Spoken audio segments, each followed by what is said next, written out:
Gold, trusted gold buyers. మీరు తాకట్టు పెట్టిన బంగారాన్ని విడిపించి ఈ రోజు ఉన్న మార్కెట్ ధరకు కొనబడను. సాంగ్స్ కి కొరియోగ్రఫీ చేసింది ఎవరు? ఇప్పుడు బొంబాయికి రాని సాంగ్ వచ్చేసి Shekhar master, Shekhar virus master. Okay.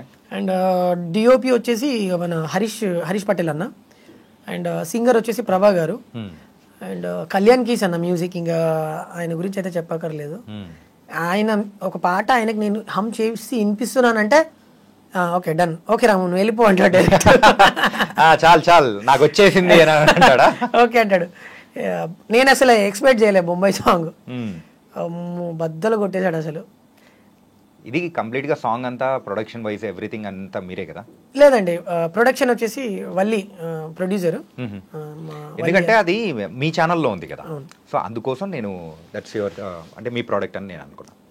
Product అంటే ఇద్దరిది, నేను మా వల్లి గారు ప్రొడ్యూసర్. ఓకే. సో నా వర్క్ ఏంటంటే పాట రాయడం, పాడడం, యాక్ట్ చేయడం, ప్రమోషన్ చేయడం, ఇది నా వర్క్. ఓకే. మనీ ఇన్వెస్ట్మెంట్ మొత్తం మా వల్లి గారు. ఓకే. కానీ చాలా వరకు ఫోక్ సాంగ్స్ అనేది మేము చూసాం, కానీ ఆ సాంగ్కి ఆ సాంగ్స్కి ఈ సాంగ్కి డిఫరెన్స్ ఏమనిపించింది తెలుసా? అంటే మీరు యూజ్ చేసిన ఆ సెట్ కానీ దాంతోపాటు చాలా డిఫరెంట్గా ఉన్నాయి. ఇంతకు ఫస్ట్ ఒక హాఫ్ సాంగ్ షాప్స్ మధ్యలో అన్నీ ఉంటుంది. అది ఏదైనా సెట్లో చేశారా లేకపోతే నిజంగా ఒక స్ట్రీట్ తీసుకొని చేశారా? అది దీనికి ఒక స్టోరీ ఉందన్న. ఏంటది? ఫస్ట్ ఏమో ఓపెనింగ్ సీన్లలో అది వేములవాడలో అదంతా రీల్ పెట్టింది కూడా అక్కడే, సిరిసిల్ల వేములవాడ. వన్ డేలో మొత్తం సాంగ్ అయిపోకూడదామని చెప్పేసి ఆ స్ట్రీట్లలో అక్కడక్కడ మొత్తం చేసాం. వేములవాడ జాతరలో. జాతర అది రియల్ గా, సెట్ కాదు. జనాలందరూ దాదాపు వేలలో ఇలా చూస్తున్నారు మమ్మల్ని. అదే నాకు అర్థం కాలేదు, అంతమందిని ఆపేసి అట్లా చూస్తుంటే అరే ఇది సెట్టా లేకపోతే ఏంటి ఇది రియల్ గానా అర్థం కాలేదు. అంటే మేము ఎక్కువ టైం తీసుకోవాలి యాక్చువల్లీ, నిజంగా చెప్పాలంటే 1.5 hours లో మేము అక్కడ షూట్ కంప్లీట్ చేసుకున్నాం. ఇది ఆ ఫస్ట్ హాఫ్. అంటే మేము శేఖర్ అసలు నాకేమైందో తెలియదు, అక్కడ డాన్సర్లకు ఏమైందో తెలియదు అసలు. నాకు తెలిసి దేవుడి కృప నాకు తెలిసి అది వేములవాడ రాజన్న నడిపించినట్టు. ఎస్, నిజంగా అంతమంది క్రౌడ్ ఉన్నారని చెప్పేసి మేము అంటే లైక్ మాది కాన్సన్ట్రేషన్ కూడా పోతలేదు, సాంగ్ పైనే ఉంది. ఊపు వస్తుంది ఆడియన్స్ ని చూస్తుంటే. వాళ్ళు అంటే మాకు అదేందో మరి చలో చలో చలో రెడీ రెడీ కానీ ఇలా ఉంది. మాస్టర్ కూడా ఫుల్ జోష్ లో ఉన్నాడు. ఆ అమ్మాయి కూడా, లిఖిత కూడా, వెనకొచ్చిన డాన్సర్లు, యాక్టర్స్ వాళ్ళందరూ అలా కుదిరిపోయింది అసలు. సమ్మున ఇట్లా వెళ్ళిపోయింది సాంగ్ మొత్తం. సో 1.5 hours లో కంప్లీట్ చేసేసినాము. టేక్ అయిపోయిందా మొత్తం, క్రౌడ్ అంతా పంపించేస్తున్నాం. మళ్ళీ టేక్ వచ్చిందా ఆపేస్తుంది ఒక 1 minute 2 minutes లో టేక్ అయిపోతుంది. సో పోలీసుల దగ్గర నుంచి వాళ్ళ దగ్గర నుంచి ఏమే ప్రాబ్లమ్స్ ఏం రాలేదా? లేదు, ఎందుకంటే మేము వాళ్ళకి ఏ ఇబ్బంది లేకుండా చేసినాం సాంగ్. ఎవరికి కూడా ఇంత ఇబ్బంది కలగకుండా చేసినాం, అది హైలైట్ అసలు. అదే కొంచెం ఆశ్చర్యం వస్తుంది. ఇప్పుడు కెమెరా పట్టుకొని మనం అట్లా రోడ్డు మీదకి వెళ్ళామంటే యూజువల్గా చేస్తూ ఉంటే ఒక కాన్షియస్నెస్ వచ్చేస్తుంది. ఆ పోలీసులు వస్తున్నారా, ఎవరన్నా వాళ్ళ ఒక బండి ఎట్లా పోతున్నా కానీ అయ్యో అని మనం భయపడుతుంటాం. అదే టేక్ అయిపోయిన తర్వాత నేను తెలివిగా జనాలందరూ ఇక్కడ తీసుకొచ్చేస్తున్నా కదా, వాళ్ళందరూ ఫోటోలు దిగడానికి వస్తున్నారు. ఓకే, అట్లా కాబట్టి హ్యాపీగా చేసేస్తున్నారు అనమాట. దెన్ ఆ తర్వాత నెక్స్ట్ సెకండ్ హాఫ్ విషయానికి వచ్చేటప్పటికి బ్యాక్గ్రౌండ్ ఆర్టిస్ట్గా చేసిన వాళ్ళకు కూడా ఏంటంటే వాళ్ళను ఏదో బ్యాక్గ్రౌండ్ డాన్సర్స్గా అట్లా లేకుండా వాళ్ళకు కూడా ఒక డిఫరెంట్ కాన్సెప్ట్ ఇచ్చి చేపించారు. అంటే నీ బైక్ తోలుతూ ఉన్నట్టు ఒక జోకర్ లాగా, ఇంకొకరు ఏంటంటే పోలీస్ ఆఫీసర్ లాగా, దొంగగా, ఇట్లా అన్నీ ఒక్కొక్కరికి ఒక్కొక్క డిఫరెంట్. భలే ఉందప్ప. నాకు ఫోక్ సాంగ్స్ చూస్తూ ఉంటాం, వినడానికి ఎంజాయ్ చేస్తాం, కానీ ఇది చూడడానికి కూడా బాగుంది. అది క్రెడిట్ అంతా శేఖర్ వైరస్ మాస్టర్. అసలు ఆ సాంగ్ పంపించిన తర్వాత ఆయన ఏదేదో మాట్లాడి ఫస్ట్, రాము ఇగో ఇంట్లో ఒకటి దొంగోడు ఉంటాడు, ఒకటి పోలీసుడు ఉంటాడు, ఇట్లా జోకరోడు ఉంటాడు, వీళ్ళు ఒక్కొక్కరు ఒక్కొక్క యాక్ట్ చేస్తుంటారు. ఇక్కడ వీడేమో వీడు దొంగతనం చేస్తున్నప్పుడు పోలీసుడు వాడు ఎంబడి వెళ్ళడము, ఒక లడ్డా ఆమె ఉంటుంది, ఆమె పాప్కార్న్ తినుకుంటూ ఉంటుంది. జాతర లైక్ ఆ జాతర ఆ ఫ్లేవర్ కనిపించాలి మొత్తం. నేను ఇలా అనుకుంటున్నా అని చెప్తే నాకేం అర్థం కాల, అసలు ఏం అర్థం కాల. కట్ చేసి ఎడిట్ చేసి అదంతా చేసిన తర్వాత ఫ్యూజ్ అవుట్ అయిపోయింది నాకు. ఏంది మాస్టర్ ఇది అనుకున్నా, అయిపోయింది ఇక కథం, ఇది సాంగ్ దొరకదని చెప్పి నేను మైండ్ లో ఫిక్స్ అయిపోయాను. ఇంకొకటి నాకు స్పెషల్ గా నచ్చింది ఏంటో చెప్పనా, అంటే కొంచెం చెబ్బిగా ఉన్న లేడీ, ఆ లేడీ పైకి ఎగిరి మళ్ళీ నువ్వు ఇట్లా దిగుతా చూసా, అదైతే సూపర్ గా నచ్చింది. కానీ పాపం చాలా కష్టపడ్డది పాపం ఆమె. నా బరువు మోయగలిగిందంటే అసలు గ్రేట్, అసలు హ్యాట్స్ ఆఫ్ ఆమె డెడికేషన్ కి. నువ్వు పిట్ట కొంచెం కూతగనం ఉన్నట్టున్నావు తెలుసా, చూడ్డానికి ఇట్లే ఉన్నావు కానీ అస్సలు అల్లాడిచ్చేసినావు మొత్తం. అన్న అదే ఇంకో స్టోరీ ఏంటంటే ఏంటిది? అది 1 డే మొత్తం చేసినామా ఏది మొత్తం సాంగ్ సెకండ్ హాఫ్ మొత్తం ఎక్కడి నుంచి అంటే పల్లెటూరి పడుచు పిల్లవే ఆ చరణం నుంచి సాంగ్ మొత్తం లాగ్ అయిపోయింది. ఏంటి పొలాల మధ్యలో పెడతారు అది? కాదు కాదు పొలాల మధ్యలో పెడతారు అది. యాక్చువల్లీ అది కానే కాదు. మేము ఎక్కడి నుంచి అంటే ఈ పల్లెటూరి పడుచు పిల్లవే అనే టేక్ నుంచి సంథింగ్ మధ్యలో నుంచి హాఫ్ మొత్తం ఒకరోజు చేసాం. తర్వాత మళ్ళీ రీషూట్ జరిగింది. రీషూటా? ఎందుకు అలాగా? అంటే స్టార్టింగ్ సాంగ్ చూస్తేనేమో ఆడియో వైజ్గా అదిరిపోయింది పాట, వీడియో పరంగా లాగ్ అయిపోయింది ఎండింగ్ లో. అది చూడడానికి బాగుంది, మినిమం 100 మిలియన్ ఖచ్చితంగా పాట అది కూడా. కానీ ఏదో హెల్తీ అవుతుంది, ఏదో మిస్ అవుతుంది అని చెప్పేసి కళ్యాణ్ అన్నకి చూపించాము అవుట్పుట్ ఫస్ట్ డేది. చూస్తే రాము పాటనేమో మనకి దొరికే పాట కాదు ఇది, ఆడియో ఎక్కడికో వెళ్ళిపోతుంది. అప్పటికి మిక్సింగ్ అవ్వలేదు, పాట నార్మల్గానే ఉంది. నాకు తెలుసు సాంగ్ ఫ్యూచరు, ఇది వద్దు రీషూట్ పెట్టుకోండి అన్నాడు.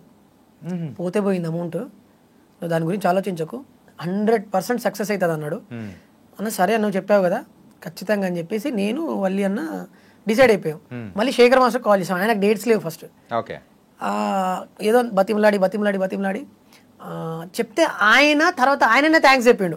థ్యాంక్ యూ రాము, మళ్ళీ ఒక్కసారి రీషూట్ ప్లాన్ చేస్తున్నారు, సో నాకు చాలా హ్యాపీగా ఉంది నాకు టైం ఇచ్చినందుకు, ఇప్పుడు చూడండి అని అన్నాడు.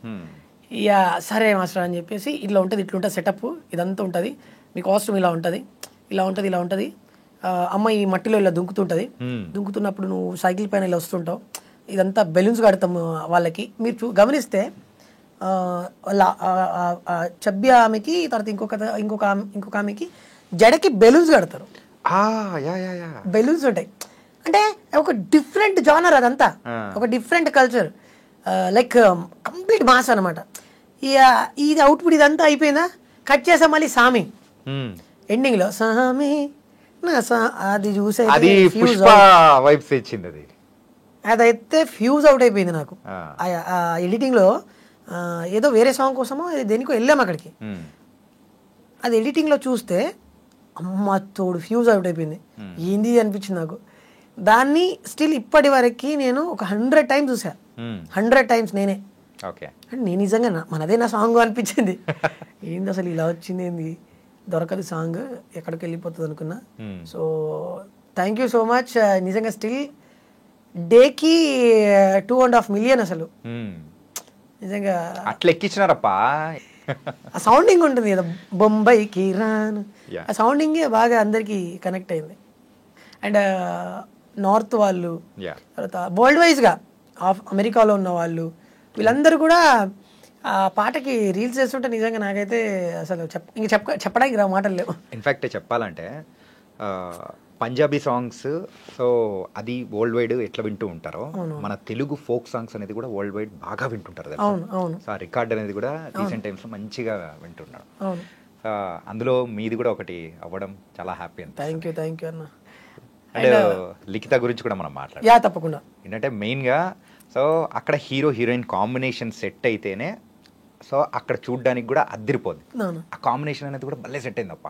ప్రీవియస్ సాంగ్స్ లో మీరు చేసిన అమ్మాయిల వాళ్ళందరూ కూడా సూపర్గా ఉన్నా, కానీ ఈ అమ్మాయి మాత్రం తలుక్కు మెరిసినట్టు ఉంటుంది ఎక్స్ప్రెషన్స్ వైజ్ కానీ. అంటే తన గురించి కూడా ఏం చెప్తావు? ఆమె గాడ్స్ గిఫ్టెడ్ అమ్మాయి. అంటే ఇతర అంటే ఆర్టిస్ట్, డాన్సర్ కూడా కాదు, ఆర్టిస్ట్. ఇలా ఇప్పుడు ఆర్టిస్ట్కి అణువుల ఒక రిధం ఉంటుంది.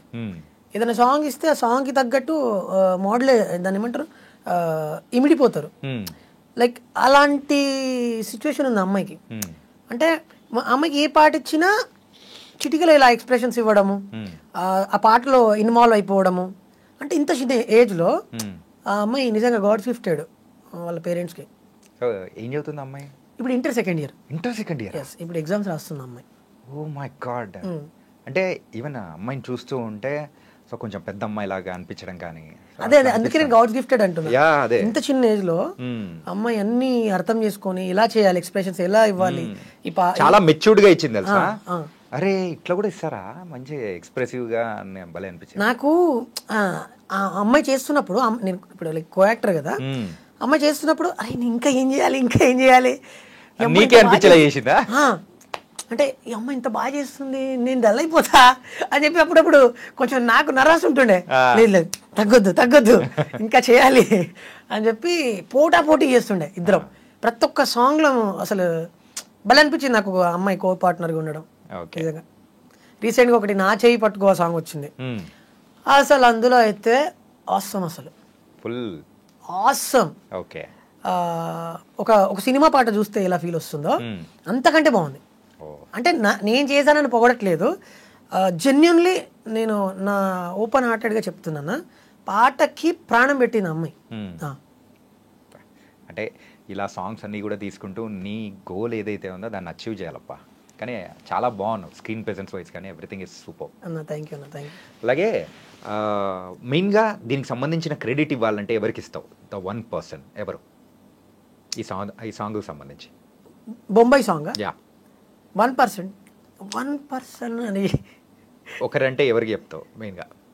ఇది కొంచెం ట్రిక్కీ క్వశ్చనే, ఒకరికి చెప్తే ఇంకొకరు అంటారు, సో ఎవరికి చెప్తావు చెప్పు.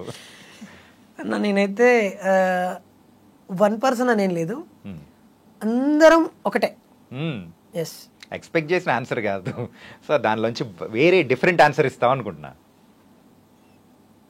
అంటే టెక్నీషియన్స్ అయితే అందరూ కష్టపడ్డారు. ఒక పాటకి ఇంత సక్సెస్ వచ్చిందంటే ప్రతి ఒక్క టెక్నీషియన్, ప్రతి ఒక్క డాన్సరు, మేకప్ ఆర్టిస్ట్తో కలిపితే ప్రతి ఒక్కరు వాళ్ళందరూ ఉంటేనే పాట సక్సెస్. స్క్రీన్లో మేము మాత్రమే కనిపిస్తాం కానీ అక్కడ వాళ్ళు లేని మేము లేము. అంటే మేమని కదా, ఎవరైనా ఎవ్రీబడి. టెక్నీషియన్స్ లేకపోతే అసలు నథింగ్. ఇది టోటల్గా ఎంత ఖర్చు అయింది ఈ సాంగ్కి? 3,55,000 టోటల్గా మొత్తం. ఎస్. ఎన్ని డేస్ చేశారు ఇది? 2 days. అంటే ఒకరోజు 1 dayలో చేసేసాము, అది కొంచెం అవుట్పుట్ సరిగా లేదని చెప్పి మళ్ళీ రీషూట్ చేసాము. సో రీషూట్ దాంతో కలుపుకొని మొత్తం 3 lakhs. 355. అంటే విత్ మ్యూజిక్ ఆర్ఆర్ అన్ని? లేదు, only shoot. Only shoot. Yes. Shoot 3, so ఇంకా మ్యూజిక్ మొత్తం వేసుకొని ఒక 2. అంతే. టోటల్గా 5 lakhs అనమాట. ఎస్. వచ్చింది ఎంత?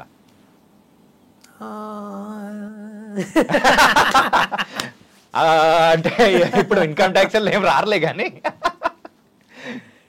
ఇన్కమ్ ట్యాక్స్ అనేది వచ్చినా మనం చేసే తప్పు కాదు కదా, అది వాడు యూట్యూబ్ వాళ్ళు ఇచ్చేది. అది ప్రజెంట్ అయితే ఒక 20 వరకు ఎర్న్ అయింది. Super man. మొత్తానికైతే మంచి హిట్ కొట్టారు. ఇంకా నెక్స్ట్ ఎన్ని సాంగ్స్ రాబోతున్నాయి మీ